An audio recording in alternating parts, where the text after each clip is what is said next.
Students, मैं तनुजा एक बार फिर आपका स्वागत करती हूँ sunrise public school Bansur online classes में। तो आज की वीडियो मैं आपके लिए लेकर आई हूँ क्लास 7th की है।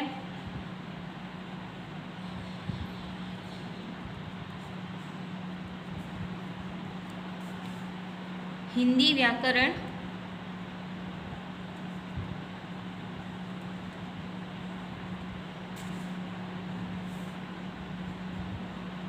चैप्टर फर्स्ट शब्द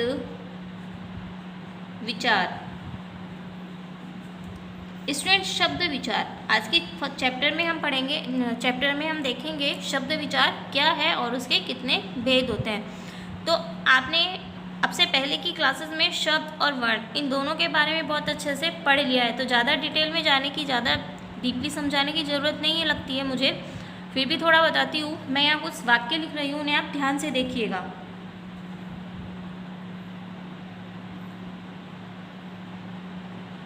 मैं खाना खा रही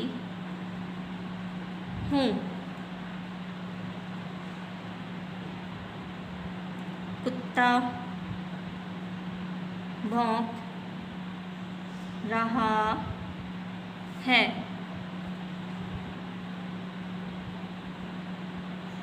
बिल्ली दूध पी रही है। अब यहाँ देखिए, मैंने आपके सामने 3 सेंटेंस लिखे हैं। इन सेंटेंस में हर वाक्य में मैं खाना खा रही हूँ, कुत्ता भौंक रहा है, बिल्ली दूध पी रही है, ये सभी अलग अलग जो शब्द हैं, ये सभी शब्द हमें एक निश्चित संकेत की ओर, एक निश्चित अर्थ की ओर संकेत करते हैं। तो कहने का मतलब ये है कि उपरोक्त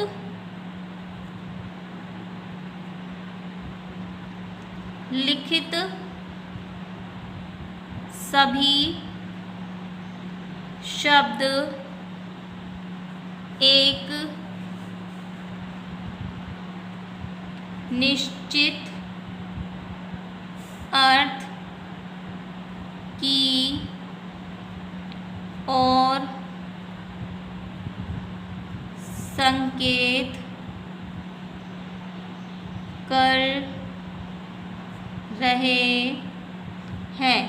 और ये सभी जो शब्द हैं, ये सभी एक से अधिक वर्णों से बने हुए हैं।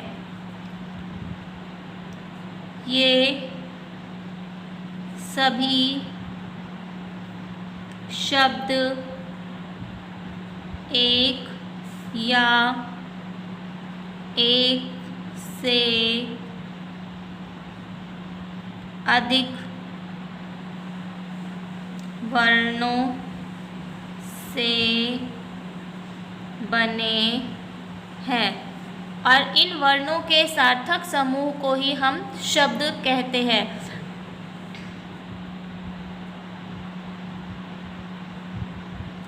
वर्णों के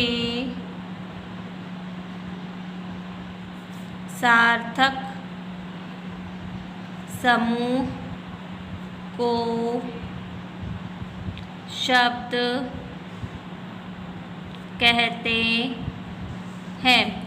कभी कभी वर्णों का निरर्थक समूह भी शब्द कहलाता है, लेकिन उसे हम निरर्थक शब्द ही कहते हैं। और वो सभी शब्द किसी सार्थक शब्द के साथ मिलकर एक सार्थक शब्द बन जाते हैं, पूरा पूरा अर्थ वो दे देते हैं। तो आगे हम इसकी परिभाषा देखते हैं शब्द की।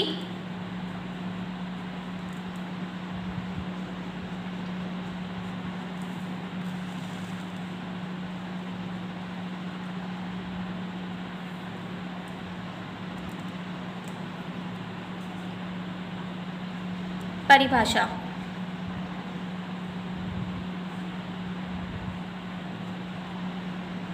वर्णों के सार्थक मेल को शब्द कहते हैं। अब है शब्दों का वर्गीकरण।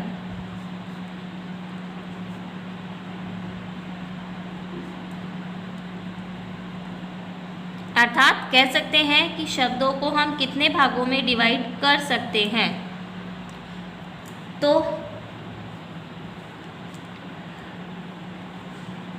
शब्दों का वर्गीकरण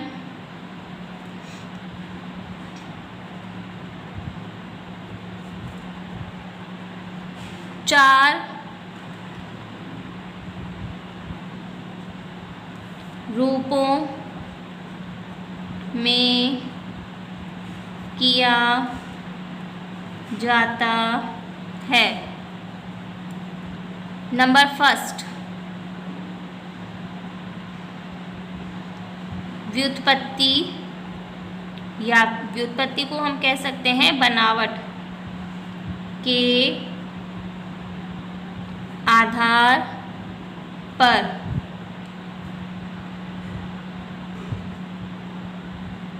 दूसरा, उत्पत्ति के आधार पर।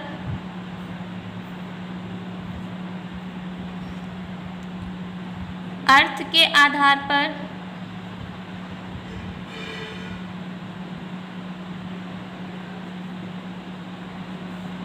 और लास्ट है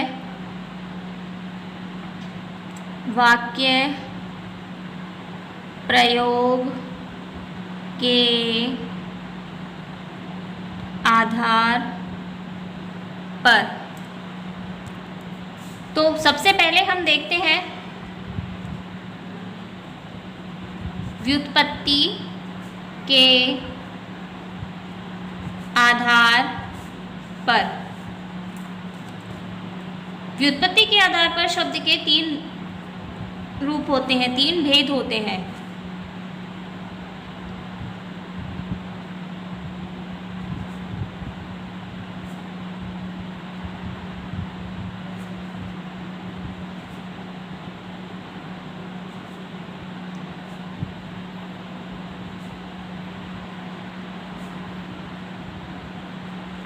नंबर फर्स्ट है रूढ़ शब्द।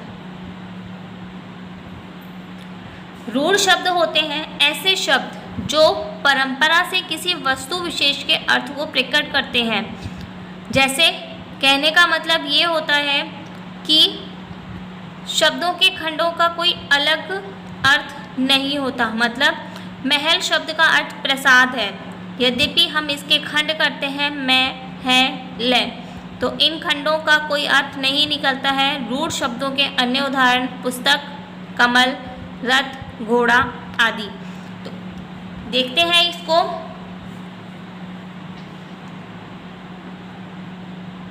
भाषा के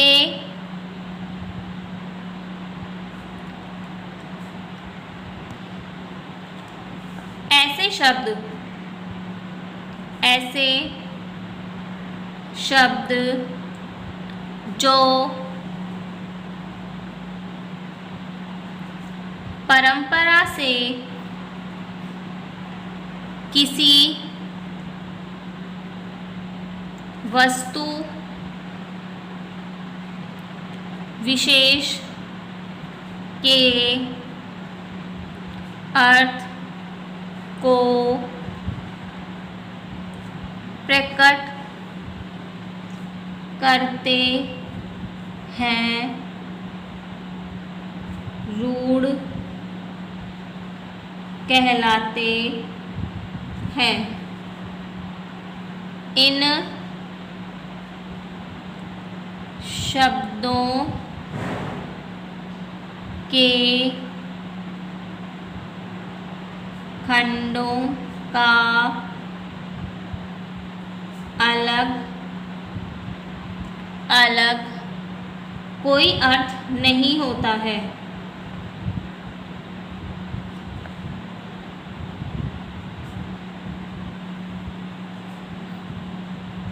कहने का मतलब ये है कि जो शब्द कोई परंपरा से किसी विशेष अर्थ को प्रकट करते हैं, मतलब कि हमने कोई भी शब्द सुना और उस शब्द को सुनकर हमारे माइंड में, हमारे दिमाग में उसकी पिक्चर जब बन जाती है तो वो होते हैं रूढ़ शब्द। और उस शब्द के अगर हम टुकड़े करते हैं तो हर टुकड़े का कोई अर्थ नहीं होता है, यही होते हैं रूढ़ शब्द। जैसे उदाहरण देखते हैं इसके, जैसे महल। अब यहाँ महल एक शब्द है जिसका मतलब होता है प्रासाद। प्रासाद, अगर हम महल के टुकड़े करते हैं मैं है ले, तो इन तीनों का, मैं है और ले, इन तीनों का अलग अलग कोई अर्थ नहीं होता है, इसी को हम कहते हैं रूढ़ शब्द। दूसरा देखते हैं यौगिक।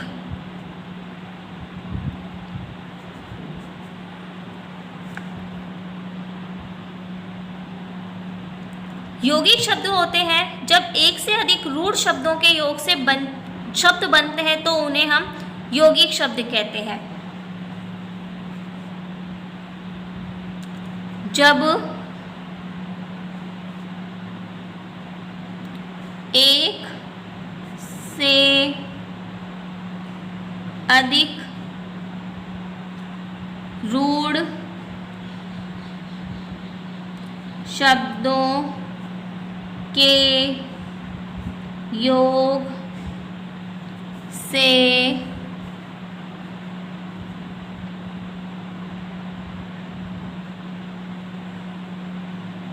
बनने वाले शब्द यौगिक कहलाते हैं। जैसे और दूसरी चीज़ हम इसमें ये भी देखते हैं, एक तो ये कि एक से अधिक रूढ़ शब्द जब मिल जाते हैं आपस में तो वहाँ पर यौगिक शब्द बन जाता है। दूसरी चीज़ यहाँ ये देखते हैं कि वो जितने भी रूढ़ शब्द होते हैं यौगिक शब्दों के, जब हम टुकड़े करते हैं तो हर खंड का, हर टुकड़े का कोई अर्थ होता है। जैसे उदाहरण देखते हैं हम इसका,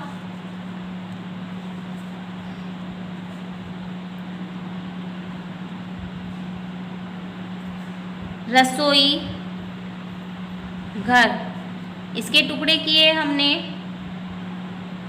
रसोई घर, और इन दोनों शब्दों का, रसोई का भी और घर का भी, इन दोनों शब्दों का अलग अलग अर्थ होता है, ये आप बहुत अच्छे से जानते हैं। नेक्स्ट देखते हैं हम योग रूढ़। योग रूढ़, योग रूढ़ शब्द होते हैं ऐसे शब्द जो दो या दो से अधिक शब्दों या शब्दांशों से बने होते हैं परंतु अर्थ की दृष्टि से अपने सामान्य अर्थ को छोड़कर विशेष अर्थ को प्रकट करते हैं, योग रूढ़ शब्द कहलाते हैं। कहने का मतलब ये है कि, तो देखते हैं योग रूढ़ शब्द, ऐसे शब्द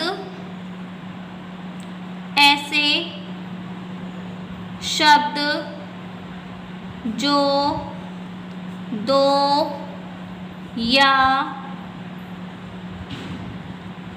अधिक शब्दों या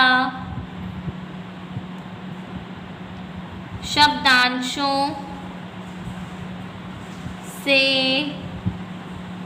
बने होते हैं उन्हें हम योग रूढ़ शब्द कहते हैं। इसमें एक चीज़ होती है कि अर्थ की दृष्टि से, अर्थ की दृष्टि से ये जो योग रूढ़ शब्द जो होते हैं वो अर्थ की दृष्टि से अपने सामान्य अर्थ को छोड़ देते हैं, अर्थात इनके शब्द के अनुसार हमारे दिमाग में जो पिक्चर बनती है, जो उसका अर्थ समझ में आता है, जो अर्थ आता है हमारे माइंड में, वो अर्थ इन शब्दों का नहीं होता है बल्कि एक अलग ही दूसरा ही विशेष शब्द होता, विशेष अर्थ होता है। अर्थ की दृष्टि से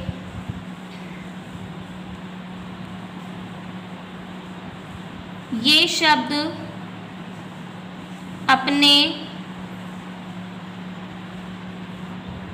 सामान्य अर्थ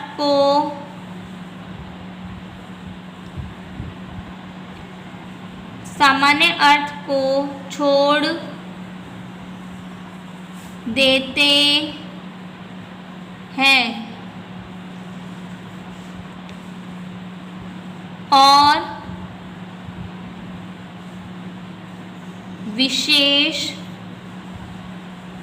अर्थ प्रकट करते हैं। ये शब्द योगरूढ़ शब्द कहलाते हैं। उदाहरण देखते हैं हम इसका, जैसे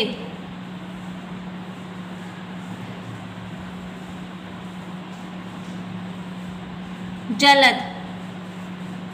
जलद के टुकड़े करते हैं जल प्लस द, अर्थात जल प्लस द अर्थात जल देने वाला।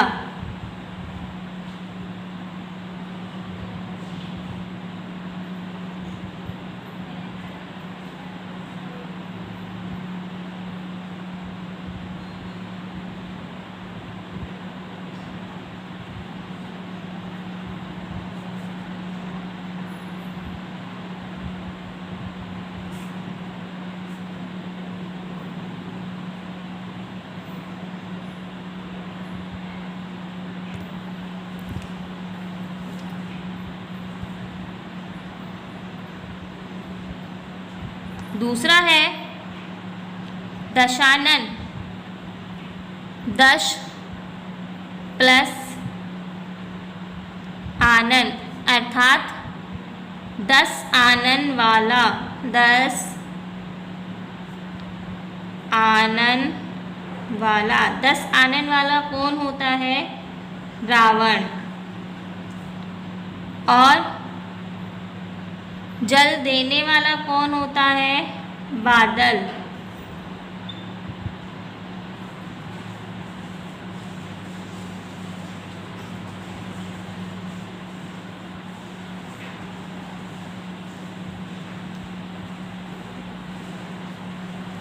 तो स्टूडेंट्स, आज की वीडियो में इतना ही। कल नेक्स्ट वीडियो में हम देखेंगे इस शब्द के और बाकी के वर्गीकरण, जो कि है उत्पत्ति के आधार पर, अर्थ के आधार पर और वाक्य प्रयोग के आधार पर। तो आज के लिए इतना ही। आज के लिए मुझे इजाज़त दीजिए। Thank you.